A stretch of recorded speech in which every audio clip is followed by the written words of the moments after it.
15 अगस्त 1947 की आधी रात को भारत और पाकिस्तान कानूनी तौर पर दो स्वतंत्र राष्ट्र बने, लेकिन पाकिस्तान की सत्ता परिवर्तन की रस्में 14 अगस्त को कराची में की गईं, ताकि आखिरी British viceroy Louis Mountbatten Karachi और नई दिल्ली दोनों जगह की रस्मों में हिस्सा ले सकें।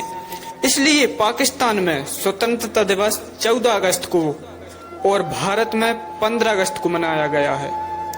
भारत के विभाजन से करोड़ों लोग प्रभावित हुए। विभाजन के दौरान हुई हिंसा में करीब 10 लाख लोग मारे गए।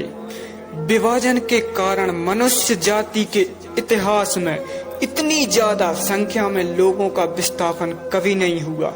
यह संख्या तकरीबन 1.5 करोड़ थी।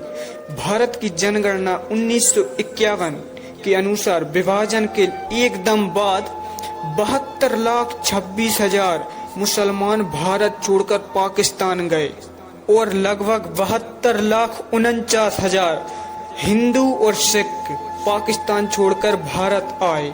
भारत का विभाजन माउंटबेटन योजना के आधार पर निर्मित भारतीय स्वतंत्रता अधिनियम 1947 के आधार पर किया गया। इस अधिनियम में कहा गया कि 15 अगस्त 1947 को भारत व पाकिस्तान अधिराज्य नामक दो स्वायत्त उपनिवेश बना दिए जाएंगे।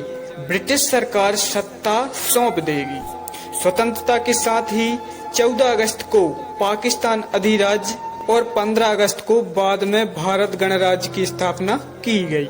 इस घटनाक्रम में मुख्यतः ब्रिटिश भारत के बंगाल प्रांत को पूर्वी पाकिस्तान और भारत के पश्चिम बंगाल राज्य में बांट दिया गया।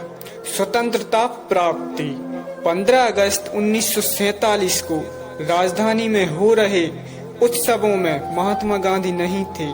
उस समय वो कलकत्ता में थे, लेकिन उन्होंने वहां भी ना तो किसी कार्यक्रम में भाग लिया और ना ही झंडा फहराया। गांधी जी ने उस दिन 24 घंटे का उपवास पर थे। उन्होंने इतने दिन तक जिस स्वतंत्रता के लिए संघर्ष किया था, वह एक अकल्पनीय कीमत पर उन्हें मिली थी। उनका राष्ट्र विभाजित था। हिंदू मुसलमान एक दूसरे की गर्दन पर सवार थे। नेहरू और जिन्ना की महत्वाकांक्षा की बदौलत देश को एक खूनी संघर्ष का साक्षी बनना पड़ा और इस संघर्ष और देश के विभाजन के पश्चात देश ने आजादी की सांस ली। जय हिंद, वंदे